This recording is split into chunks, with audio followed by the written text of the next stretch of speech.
جب طویل صبر کے بعد بھی آزمائش ختم نہ ہو۔ کبھی کبھی زندگی کے سفر میں ایسے لمحات آتے ہیں جب دعائیں تھک جاتی ہیں، آنکھوں سے آنسو بہہ بہہ کر سوکھ جاتے ہیں اور دل یہ سوچنے لگتا ہے کہ شاید اب اللہ نے میری پکار سننی چھوڑ دی ہے، لیکن نہیں۔ یہ وہ لمحہ ہوتا ہے جب اللہ تم سے کچھ خاص چاہتا ہے۔ آزمائش ختم کیوں نہیں ہوتی؟ اللہ جب اپنے کسی بندے سے محبت کرتا ہے تو اس کے ایمان کو آزما کر سنہرا بنا دیتا ہے۔ جس طرح سونا آگ میں تپ کر نکھرتا ہے، ویسے ہی مومن آزمائشوں سے نکھرتا ہے۔ اگر صبر کے باوجود تکلیف ختم نہیں ہو رہی تو یہ اس بات کی نشانی نہیں کہ تم تنہا ہو، بلکہ یہ اس بات کا ثبوت ہے کہ اللہ تمہیں خاص درجہ دینے کے لیے تیار کر رہا ہے۔ اللہ تم سے کیا چاہتا ہے؟ اللہ چاہتا ہے کہ تم صرف اسی پر بھروسہ کرو، لوگوں پر نہیں۔ وہ چاہتا ہے کہ تمہارا ایمان صرف زبان سے نہیں، دل سے ہو۔ وہ چاہتا ہے کہ تمہارے اندر وہ یقین جاگے جو کہتا ہے اگر دنیا کی ہر چیز ٹوٹ جائے تب بھی میرا اللہ میرے ساتھ ہے۔ کبھی کبھار دیر اس لیے ہوتی ہے کہ دعا پختہ ہو جائے، کبھی تمہاری دعا فوراً قبول نہیں ہوتی کیونکہ اللہ تمہیں تمہاری طلب سے بہتر دینا چاہتا ہے۔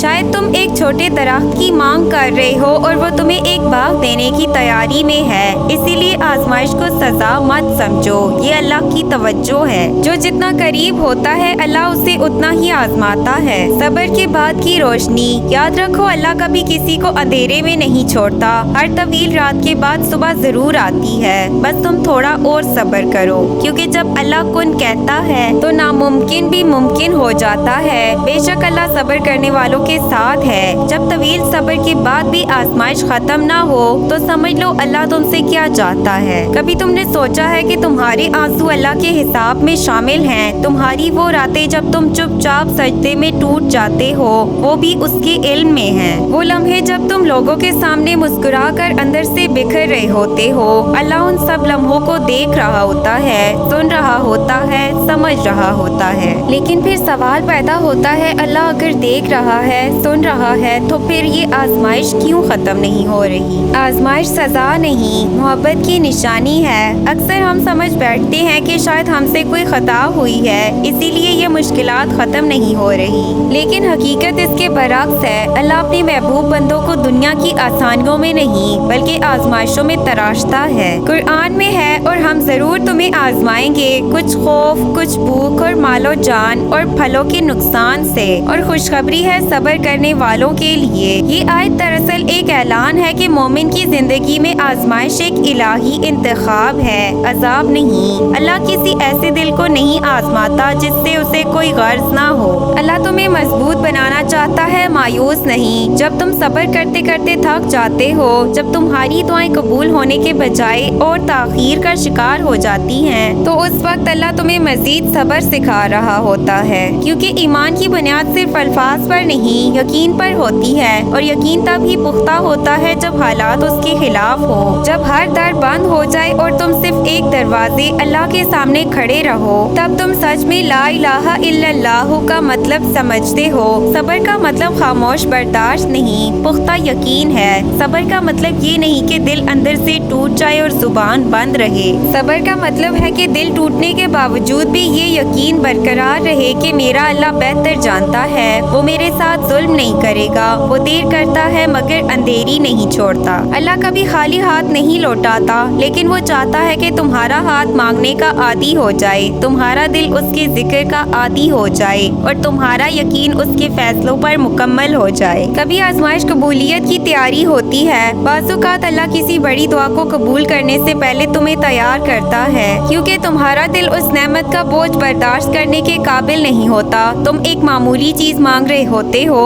اور اللہ تمہیں اس سے کہیں بڑی چیز دینے والا ہوتا ہے۔ اسی لیے آزمائش کو تاخیر نہیں، تربیت سمجھو۔ یہ وہ مرحلہ ہے جہاں اللہ تمہیں اپنی قربت کے قابل بنا رہا ہوتا ہے۔ اللہ تم سے صرف یہ چاہتا ہے، اللہ چاہتا ہے کہ تم اس پر مکمل بھروسہ کرو، چاہے حالات تمہارے خلاف ہوں، چاہے لوگ تمہیں چھوڑ جائیں، چاہے راستے ختم لگیں، پھر بھی تمہارا دل یہ کہے میرے پاس میرا رب ہے، اور جب رب ساتھ ہو تو کوئی چیز ناممکن نہیں۔ اللہ تم سے چاہتا ہے کہ تم سجدے میں رو، لیکن ہار مت مانو۔ وہ چاہتا ہے تم دعا مانگو، لیکن شکایت نہ کرو۔ وہ چاہتا ہے کہ تم ٹوٹ کر بھی اس سے جڑے رہو۔ جب